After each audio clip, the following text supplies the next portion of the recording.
베드로전서 5장 우리 6절에서 우리 10절 말씀입니다. 우리 다 같이 말씀을 봉독하겠습니다. 그러므로 하나님의 능하신 손 안에서 겸손하라. 때가 되면 너희를 높이시리라. 너희 염려를 다 주께 맡기라. 이는 그가 너희를 돌보심이라. 근신하라. 깨어라. 너희 대적 마귀가 우는 사자같이 두루다니며 삼킬 자를 찾나니 너희는 믿음을 굳건하게 하여 그를 대적하라. 이는 세상에 있는 너희 형제들도 동일한 고난을 당하는 줄을 알미라.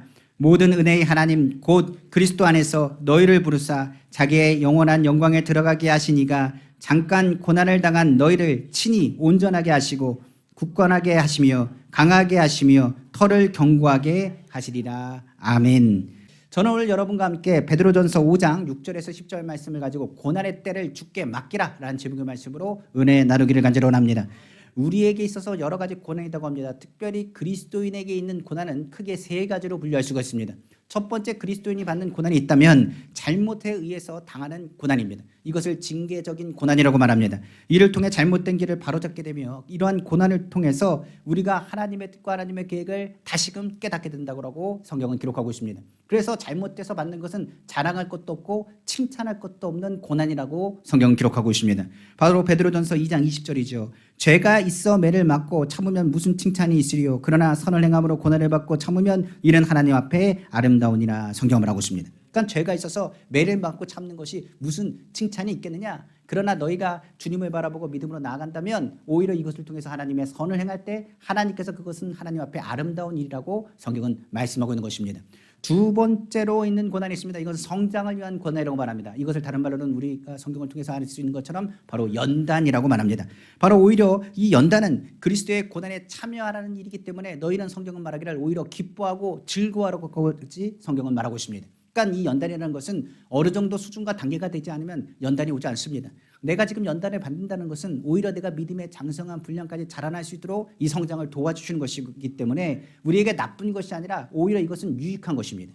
오히려 이것을 잘 이기면 믿음의 분량도 넓어지고 그리고 하나님 앞에서 하나님의 뜻과 계획을 알아 주의 일들을 감당할 수 있는 힘을 얻게 된다고 성경은 말하고 있기 때문에 그렇습니다. 성경 베드로전서 4장 12절에서 13절입니다. 사랑하는 자들아 너희를 연단하려고 오는 불시험을 이상한 일 당하는 것 같이 이상히 여기지 말고 오히려 너희가 그리스도의 고난에 참여하는 것으로 즐거워하라. 이는 그의 영광을 나타냈을 때 너희로 즐거워하고 기뻐하게 하려 함이라. 성경은 말하고 있는 것입니다. 그러니까 연단은 우리가 잘못해서 당하는 고난과 다릅니다. 이것은 우리를 인정하셔서 하나님께서 주시는 고난이라고 성경은 기록하고 있습니다. 이러한 고난은 하나님께 영광이 될 뿐만 아니라 이 고난을 잘 이기면 인격이 성숙하고 성장하여서 하나님의 뜻과 하나님의 소망을 이루게 된다고까지 성경은 기록하고 있기 때문에 그렇습니다. 한번 보겠습니다. 로마서 5장 3절에서 4절입니다. 다만 이뿐 아니라 우리가 환난 중에서도 즐거워하는 이는 환난은 인내를, 인내는 연단을, 연단은 소망을 이루는 줄 알미로다. 성경은 말하고 있는 것입니다. 그래서 운동선수들이 좋은 성적을 내기 위해서 고난을 이겨나가서 그 성적을 내는 것처럼 우리가 아는 것처럼 모든 꿈을 가지고 달리는 많은 사람들이 이 고난과 역경을 이뤄나가며 그 꿈을 이룰 수 있는 그릇을 만들고 꿈을 이뤄가는 것처럼 이 연단은 우리로 하여금 어떻게 되느냐 강할 수 있도록 힘과 능력을 더해주는 것입니다. 그런데 문제가 되는 건 바로 세 번째 고난이 있습니다. 우리가 아는 것처럼 죄에 의한 것도 아니고 그리고 더 나아가서 연단에 의한 것도 아닙니다. 그것은 아무 까닭 없이 다가오는 고난이라고 성경은 말합니다. 그리스도인들이 이해하기 어려운 고난, 아무 이유 없이 다가오는 고난 때문인 것입니다. 이 고난 때문에 이것은 어떻게 될지 모르는 사람들이 많이 있습니다. 그러나 우리가 기억할 것입니다. 고난이 다가왔을 때 아무 까닭 없이 고난이 다가오는 것 같아도 우리 성경은 이렇게 얘기합니다. 그 안에 뭐가 있다고요? 반드시 하나님의 뜻이 있다는 것을 기억하라고 성경은 말씀하고 있습니다. 오늘날 그리스도인들이 다가오는 고난, 이기기도 어려운 고난이라고 말하고 있습니다. 성경에 욥의 고난이 그렇고 노아의 고난이 그랬으며 사도 바울이 겪는 고난이 그랬고 성경에 예수 그리스도의 고난 역시 이와 같다라고 성경은 말씀하고 있는 것입니다. 그러니까 예수님께서 고난을 당하신 것 그리고 우리가 아는 사도 바울이 고난 당하는 것 사도 바울이 인격 성숙이 들 때까지 연단을 받겠습니까? 아닙니다. 그가 어렵고 고난을 당하는 것 그 모든 것에 무엇이 있다는 것을 깨달았기 때문이라 하나님의 뜻이 있다는 것을 깨달았기 때문이라고 성경은 말하고 있는 것입니다. 예를 들어서 욥을 한번 생각해 보십시다. 욥은 하나님이 인정한 사람이었습니다. 그런데 욥의 시험은 정말 까닭없이 다가왔습니다. 그가 잘못한 것도 없습니다. 그렇다고 해서 욥은 성경에서 말하기를 이미 하나님께서 인정받은 사람이라 그렇기 때문에 인격적으로도 많이 성숙한 사람이고 장성한 분량까지 믿음이 자란 사람입니다. 그가 왜 고난을 겪어야 되는지, 왜 시험을 겪어야 되는지에 대해서 사는 사람들은 알 턱이 없습니다. 그러나 이것은 누가 허락하신 것이라? 하나님이 허락하신 것이라. 오히려 욥을 향해서 하나님이 계획하신 것이 있었고 이루실 일들이 있었다고 성경은 기록하고 있기 때문에 그렇습니다. 욥이 인정하는 사람, 오히려 이 시험을 통해서 하나님이 인정받는 사람이 누구인가를 우리에게 보여주고 있기 때문입니다. 더 나아가서 사도 바울도 복음을 전했습니다. 하나님의 뜻을 위해서 겪지 않아야 될 고난을 그는 겪었다고 말합니다. 어른 여자들이 말합니다. 사도 바울에게 말하기를 지금 예루살렘 가면 붙잡힙니다. 예루살렘에 가면 고난을 겪습니다. 어떻게 그걸 내려가려고 하십니까? 분명 어려움을 당합니다. 고난을 겪습니다라고 얘기했습니다. 근데 사도 바울이 뭐라고 말인지 아십니까? 나도 압니다. 그러나 내가 고난 겪는 것이 하나님 원하시는 것이라면 내가 그것으로 가야 됩니다. 오히려 성경은 말하기를 거침없이 고난의 자리에 내려간 사람이 누구냐? 사도 바울이었습니다. 그러니까 고난엔 무엇이 있기 때문에, 바로 하나님의 뜻이 있기 때문에 내가 고난을 겪는 것은 다른 것이 아니라 하나님의 뜻을 이루기 위함이라고 사도 바울은 말한 것입니다. 성경에서 말한 예수 그리스도, 우리가 아는 주님도 우리를 위해서 십자가 고난을 지셨습니다. 자신의 죄 때문입니까? 아닙니다. 우리의 죄 때문이라고 성경은 기록하고 있습니다. 그렇다고 해서 예수님이 인격 성숙이 필요하신 분입니까? 아닙니다. 예수님은 온전하신 하나님이시요 온전하신 인성을 가지신 분이십니다. 그렇기 때문에 인격 성장과 성숙하는 별개의 문제입니다. 그가 고난을 당하시는 것은 성경은 이렇게 이야기하고 있습니다. 하나님의 뜻을 이루려 함이라. 이를 하나님께서 뭐 하셨다고요? 원하셨기 때문이라고 성경 기록하고 있는 것입니다. 그래서 우리가 까닭없이 고난을 겪을 때가 있습니다. 그러면 이것을 뭐라고 생각하느냐? 이것은 하나님의 뜻이 있다는 것을 기억해야 됩니다. 지금 우리나라가 지금 어렵고 힘이 든다고 말합니다. 그러면 어렵고 힘들다, 고난 가운데 있다, 그걸로 생각하고 끝나는 것이 아닙니다. 우리는 뭐 해야 되느냐? 우리의 잘못된 것이 있는지를 먼저 들여다봐야 되고, 그리고 더 나아가서 이 가운데, 이 고난 가운데 우리의 성숙하지 못한 부분에 대한 것을 회개하셔야 되고, 더 나아가 그 고난 가운데 하나님의 뜻이 무엇인지를 깨달아 발견해야 된다는 사실입니다. 성경은 말합니다. 고난에 대해서 어떻게 하라고요? 피하라고 말하지 않았습니다. 고난을 너희는 즐겨 받으라고 말하고 있습니다. 우리가 아는 것처럼 예수 그리스도를 믿는 것은 고난이 다가올지도 모릅니다. 그러나 이것에 대해서 성경은 말합니다. 이것이 잘못된 고난이 아니라, 잘못된 것을 다가온 고난이 아니라고 한다면 이것은 반드시 뭐가 있다고요? 하나님의 뜻이 있다. 그 하나님의 뜻을 발견하라고 성경은 말하고 있는 것입니다. 성경이 이렇게 얘기하죠. 베드로전서 3장 11절입니다. 선을 행함으로 고난받는 것이 뭐라고요? 하나님의 뜻일진데 악을 행함으로 고난받는 것보다 나으니라 성경은 말하고 있는 것입니다. 그러므로 하나님의 뜻이 그 가운데 있다는 것을 우리는 알아야 되는 것입니다. 그러면 하나님의 뜻이 있다는 것을 안다면 우리는 어떻게 될까요? 우리가 기억할 것은 이 고난을 이기기 위해서 고난 중에 항상 함께 하신다는 하나님에 대한 것에 대한 절대 믿음을 우리는 가져야 된다고 성경 기록하고 있습니다. 바로 가장 기본적으로 이 고난을 이기고 우리가 고난을 받아 하나님 앞에 승리하며 나아가기 위해서는 다른 방법이 없습니다. 하나님이 우리와 함께 하신다. 고난 중에 좋으신 하나님, 우리와 늘 함께 하심을 믿는 믿음이 우리에게 있는지를 먼저 점검해 봐야 되는 것입니다. 모든 고난에 우리가 아는 것처럼 하나님 함께 하십니다. 징계 가운데 우리가 아는 것처럼 하나님 함께 하십니다. 연단 가운데도 우리 주님은 우리와 함께 하십니다.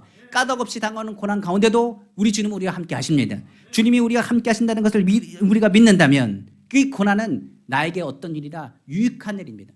성경은 더 이렇게 말합니다. 하나님이 너희와 함께 하신다. 고난 중에 함께 하신다. 그러면 그 고난은 누가 허락하신 고난이라? 하나님이 허락하신 고난이라. 이 고난을 통해서 우리는 하나님의 마음을 알고 하나님의 뜻을 깨달아 알게 되는 것입니다. 한번 생각해 봅시다. 욥이 고난을 겪었습니다. 아무 이유 없이 고난을 겪었습니다.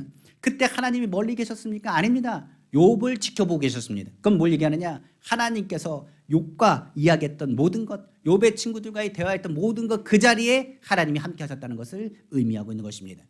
더 나아가서 우리가 보면 사도 바울의 고난에 대해서도 알 것입니까? 사도 바울의 고난에 대해서 하나님이 침묵하셨습니까? 아닙니다.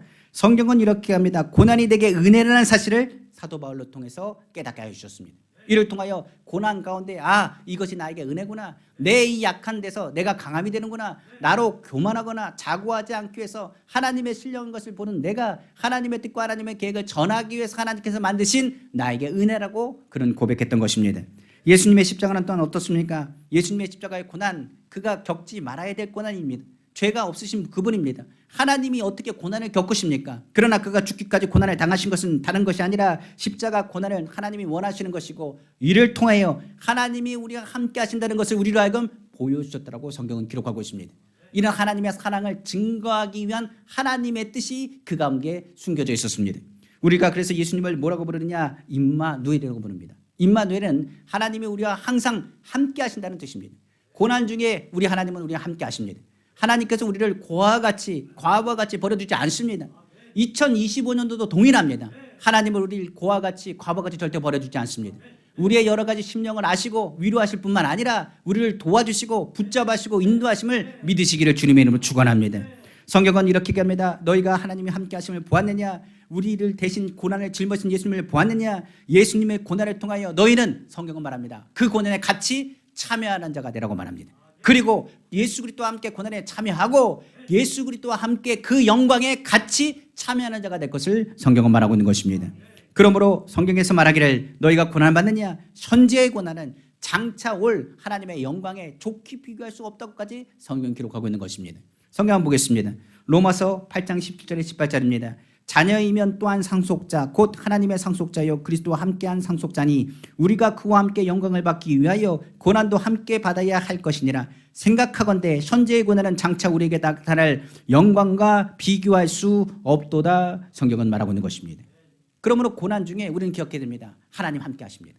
그렇기 때문에 이 고난을 통해서 예수님과 함께 겪는 고난이라고 한다면 예수 고난이 내 고난이 되고 예수 죽음이 내 죽음이 되지만 예수 부활이 내 부활이 되고 예수 영광이 내 영광이 되고 예수 승리가 내 승리가 된다는 것을 기억하시기를 주님의 이름으로 축복합니다. 자, 고난 중에 이제 우리 하나님 함께 하신 걸 알았습니다. 그러면 우리는 그 하나님 함께 하셨다고 했을 때 하나님은 어떤 분이나 좋으신 하나님이요 선하신 분인 걸 우리가 또한 깨달아 합니다. 그럼 그가 하신 모든 일들은 어떻습니까? 좋은 일에 있습니다. 그러면 고난이 좋은 것이라 얘기한다면 성경은 말합니다. 그 뜻과 그 계획을 알아야 되지 않겠느냐라고 성경은 말하고 있는 것입니다. 하나님은 우리에게 말합니다. 좋으신 하나님. 그러면 그 뜻이 어떻겠습니까? 좋은 데 있는 것입니다. 고난 중에 너희는 하나님의 뜻을 헤아려 알라고 했습니다. 하나님께서 고난 중에 뭐라고 말씀하시는지를 들을 귀를 열라고 말했습니다. 오히려 우리의 눈과 우리의 마음이 이 고난 중에 하나님의 뜻대로 하나님의 뜻하신 바를 오히려 찬양할 것을 이야기하고 우리가 하나님의 뜻대로 행해야 될 것을 말하고 있는 것입니다. 분명 고난은 우리가 하는 것은 아픈 일입니다. 어렵고 힘든 일입니다. 징계면 그러나 바른 길로 가라는 뜻이고 연달이라면 그릇을 성숙하게 자라나게 하시는 것이고 우리가 하는 것은 만약 아무 이유도 없는 고난이라고 한다면 그래도 하나님은 좋은 뜻이 있기 때문에 반드시 좋은 것을 기대할 수 있는 믿음을 우리는 가져야 되는 것입니다. 우리가 아는 것처럼 그 뜻을 헤아릴 수 없다 할지라도 하나님이 좋으시다는 것을 우리가 믿습니까? 그렇다고 한다면 우리는 그 태도를 밝히 하나님의 뜻대로 가져야 될 것입니다. 그러면 고난 중에 너희는 어떤 태도를 가져야 될 것을 우리는 한번 성경을 통해서 확인해 봐야 되는 것입니다. 사도 바울은 그래서 이렇게 얘기했습니다. 마지막 때 고난이 다가올 것이라 어려움이 다가올 것이라 그러나 그런 때에 너는 어떻게 할 것이냐 라고 물었을 때 성경은 이렇게 설명합니다. 바로 데살로니가 전서 5장의 이야기죠. 5장 14절에서 22절까지의 말씀입니다. 또 형제들아 너희를 권면하노니 게으른 자들을 권계하고요 마음이 약한 자들을 격려하며 그리고 힘이 없는 자들을 붙들어 주며 모든 사람에게 오래 참으라. 삼가 누가 누구에든지 악으로 악을 갚지 말게 하고 서로 대하든지 모든 사람을 대하든지 항상 선을 따르라. 항상 기뻐하라. 쉬지 말고 기도하라. 범사에 감사하라. 이것이 그리스도 예수 안에서 너희를 향하신 하나님의 뜻이니라. 성령을 소멸하지 말며 예언을 멸시하지 말고 범사에 좋은 것을 취하고 악은 어떤 모양이라도 버리라. 성경은 말하고 있는 것입니다. 너희가 하나님의 뜻이 좋다고 생각한다면 하나님의 뜻이 선하다고 생각한다면 너희 고난 중에 어떻게 하라고요? 게으르게 행동하지 말고 고난에 다가올 때 오히려 더 부지런하게 그리고 고난에 다가올 때 서로를 뭐 해주고 격려해주고 서로를 붙잡아주고 서로에 대해서 항상 참아주고 서로에 대해서 하나님을 향해서 악을 갚지 말고 선을 행하여 그 사람들을 살려주고 예수 안에서 항상 기뻐하고 기도하고 감사하고 고난 중에 뭐라고요? 더욱 감사하고 범사에 헤아려 좋은 것은 취하고 안 좋은 것은 내려놓고 하나님의 말씀 예언을 그 마음팔에 새기고 그리고 성령 안에서 충만하여 나아가야 될 것 아니겠느냐라고 성경은 말하고 있는 것입니다. 그러니까 한마디로 말하면 이런 겁니다. 고난이 다가옵니까? 기뻐하십시오. 고난이 다가옵니까? 기도하십시오. 고난이 다가옵니까? 감사하십시오. 이전보다 더욱 감사하십시오. 반드시 하나님의 뜻이 있다는 것을 성경은 말씀하고 있기 때문에 그렇습니다. 그런데 우리가 한번 기억해 봅시다. 항상 기뻐할 수 있습니까? 기도할 수 있습니까? 감사할 수 있습니까? 고난의 때에 잘 안 되는 것이 기쁨입니다. 고난의 때에 제일 안 되는 게 뭡니까? 기도입니다. 고난의 때에 제일 안 나오는 말이 뭡니까? 감사합니다. 보통 사람은 불평과 원망할 겁니다. 그리고 이야기할 겁니다. 기쁨보다는 슬프다고 말할 것입니다. 괴롭다고 말할 것입니다. 그 염려가 그 마음을 뒤로 잡기 때문에 그렇습니다. 염려가 다가오는데 어떻게 기뻐할 수 있습니까? 우리나라 상황을 보십시오. 2025년도 뭘 좋다고 기뻐할 수 있겠습니까? 기도가 된다고요? 기도가 안 됩니다. 오히려 기도가 꽉 막힙니다. 눈앞이 깜깜한데 어떻게 염려하여 근심하는데 기도가 될 수 있습니까? 라고 말할지 모르겠습니다. 그래서 성경은 말합니다. 너희 생각 가운데 계속적으로 부정적인 생각이 들어올 것이라. 그리고 더 나아가서 이 고난과 고통 가운데 하나님의 뜻대로 기뻐하고 기도하고 감사하려고 하지만 사단이 역사할 것입니다. 뭐라고요? 끊임없이 우리 마음 가운데 좌절과 낙심과 절망을 줄 것입니다. 그래서 성경은 말합니다. 우리가 고난 중에 항상 기뻐하고 쉬지 말고 기도하고 범사에 가이사야 합니다. 이것이 그리스도 예수 안에서 우리를 향한 하나님의 뜻입니다. 하나님이 그렇게 하기를 원하십니다라고 고백하지만 우리가 할 수 있나요? 못합니다.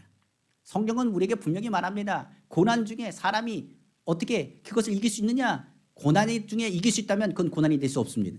고난 중에 우리는 이길 힘이 없다는 것을 깨닫게 될 것입니다. 그래서 우리는 이 고난 중에 하나님 우리가 항상 기뻐하고 쉬지 말고 기도하고 범사에 감사하게 해서 예수 안에 있을 것에 대한 것을 성경은 강조하고 있는 것입니다. 그래서 사도 바울이 말합니다. 사람은 할 수 없지만 하나님은 하신다. 그러므로 하나님께서 너희의 필요한 것을 채워줄 것이라. 그러니 그 하나님을 절대적으로 고난의 때에 믿고 너희는 어떻게 하라고요? 기대할 것을 성경은 말하고 있는 것입니다. 그래서 우리가 하나님을 믿고 믿음으로 나간다면 우리는 무엇을 기억해야 되느냐? 하나님의 계획 중에 있다는 사실을 우리는 기억해야 됩니다. 염려가 다가옵니까? 근심이 다가옵니까? 목사님 눈앞이 깜깜합니다. 앞으로 어떻게 될지 모르겠습니다. 그렇습니다. 지금 눈앞이 깜깜할 수 있습니다. 그런데요, 우리는 이걸 기억해야 됩니다. 우리가 있는 이곳은 완성형이 아닙니다. 하나님의 계획 중에 있는 과정 가운데 있습니다. 우리의 신앙생활의 모든 것에 절망하십니까? 왜 절망합니까? 끝난 거 아닙니다. 지금 생명이 있습니까? 호흡이 있습니까? 기도할 수 있습니까? 그러면 우리는 지금 어디 있다고요? 하나님의 계획 안에 있습니다. 2025년도도 하나님의 계획 안에 있습니다. 하나님의 계획 안에 있기 때문에 우리는 하나님의 뜻하신 것을 기대합니다. 하나님의 역사의 것을 바라본다라고 고백하게 되는 것입니다. 그러므로 믿음에 있어서 절대 믿음은 염려하는 것이 아닙니다. 마귀의 권세를 묶는 것입니다. 하나님의 능하신 손을 바라보는 것입니다. 이때일수록 더욱 고난이 다가올 때 그러므로 주님은 우리에게 말씀하십니다. 너희의 자세를 더욱 하나님 앞에 겸손하게 내려놓을 것을 이야기하는 것입니다. 그래서 신앙은요, 고난의 때 겸손해집니다. 그리고 우리는 말합니다. 주님, 나는 할 수 없습니다. 하나님 도와주셔야 됩니다. 하나님 아버지 주님이 붙잡아 주실 것을 믿습니다. 그 믿음이 우리로 하여금 어떻게 하느냐? 다시금 이길 힘을 주고 사단의 권세를 묶어버리고 승리할 수 있도록 꿈과 희망을 다시금 회복시켜 주시는 것입니다. 그것이 오늘 본문의 말씀입니다. 한번 보겠습니다. 베드로전서 5장 6절에서 10절 말씀입니다. 그러므로 하나님의 능하신 손 안에서 겸손하라. 때가 되면 너희를 높이시리라. 너희 염려를 다 주께 맡기라. 이는 그가 너희를 돌보심이라. 근신하라, 깨어라. 너희 대적 마귀가 우는 사자같이 두루다니며 삼킬 자를 찾나니 너희는 믿음을 굳건하게 하여 그를 대적하라. 이는 세상에 있는 너희 형제들도 동일한 고난을 당하는 줄을 알미라.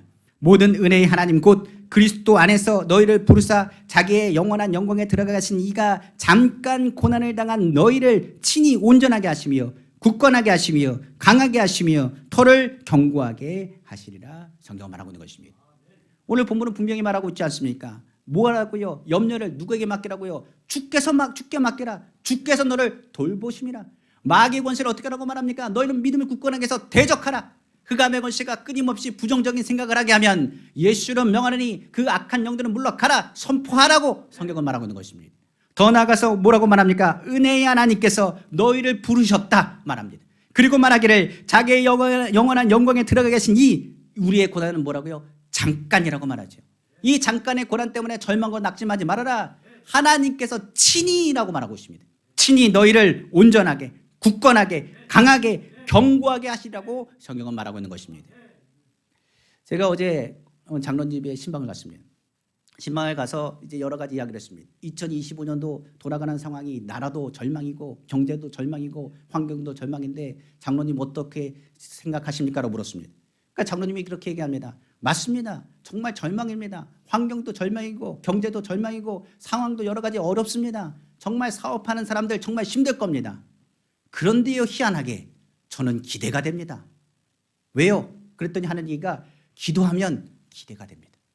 2025년도 모두가 어둡다고 말하는데 저는 기대가 됩니다. 하나님이 우리와 함께 하시는데 무엇이 걱정되겠습니까? 기대가 됩니다. 제가 그 신방하면서 아멘 그랬습니다. 제가 이 말씀을 들으면서 그랬습니다. 맞습니다. 하나님이 우리와 함께 하십니다. 주님이 우리를 2025년도도 돌봐주십니다. 2025년도 흑암의 것을 내어 쫓으십니다. 2025년도 우리를 온전하게 하십니다.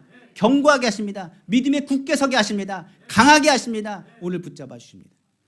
그러면 2025년도 우리 나라와 하나님께서 우리의 나라를 함께 하십니다. 2025년도 우리 성도님들의 가정에 우리 주님이 함께 하십니다. 그러므로 2025년도는 어떤 믿음을 가져야 되느냐? 기대하는 믿음을 회복하셔야 됩니다. 우리가 신년이 되면 항상 설교가 그렇습니다. 기대하라고. 그런데 우리가 하는 설교는 그렇습니다. 오직 예수 그리스도로 인하여 너희는 뭐 할 것을 기대할 것을 성경은 거듭 강조하고 있기 때문에 그렇습니다. 우리에게 하나님의 계획하신 일이 반드시 있습니다. 반드시 그 계획하신 일을 우리의 연약한 입술 하나하나를 가지고 하나님께서 반드시 들으시고 응답하신다는 사실을 기억하시기를 주님의 이름으로 축원합니다. 찬양했던 가사 기대라는 찬양이 있습니다. 이 기대라는 찬양의 가사 읽어보면서 우리가 은혜를 많이 받습니다. 이제 가사를 읽어드리겠습니다. 주 안에 우린 하나 모습은 달라도 예수님 한 분만 반하네 사랑과 선행으로 서로를 격려해 따스함으로 보듬어가리 주님 우리 안에 함께 계시니 형제자매의 기쁨과 슬픔 느끼네 내 안에 있는 주님 모습 보내 그분 기뻐하시네 주님 우리를 통해 계획하신 일 부족한 입술로 찬양하게 하신 일 주님 우리를 통해 계획하신 일 너를 통해 하실 일 기대해.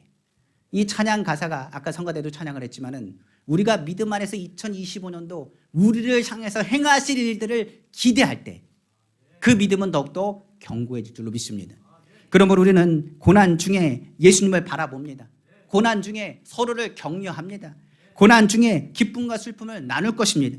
고난 중에 우리는 찬송합니다. 고난 중에 우리가 주께서 우리에게 이루실 일들을 기대합니다. 그리고 2025년도 오히려 주님께서 말씀하신 것처럼 염려하는 것이 아니라 주님께 맡기고 2025년도 사탄을 대적하고 2025년도 하나님께서 친히 온전하고 굳건하고 강하고 토가 굳어지게 하셔서 하나님의 성도들을 향해서 예비된 하나님의 복을 누리는 새해 되기를 다시 한번 주님의 이름으로 축원합니다. 말씀을 마치겠습니다. 주님이 우리와 함께 하시면 반드시 좋은 일이 일어납니다. 고난 중에 하나님이 반드시 계획한 일이 있습니다. 지금 우리는 어느 가운데 있다고요? 하나님의 계획하신 가운데 있습니다. 하나님의 계획하신 일들을 반드시 이루어 주심을 믿으시기를 주님의 이름으로 축원합니다. 고난 중에 하나님을 기대하는 믿음, 기대하는 자를 통하여 하나님의 일을 행하심을 믿으시는 우리 주님의 귀한 성도 다 되기를 다시 한번 주님의 이름으로 축원합니다. 기도하겠습니다.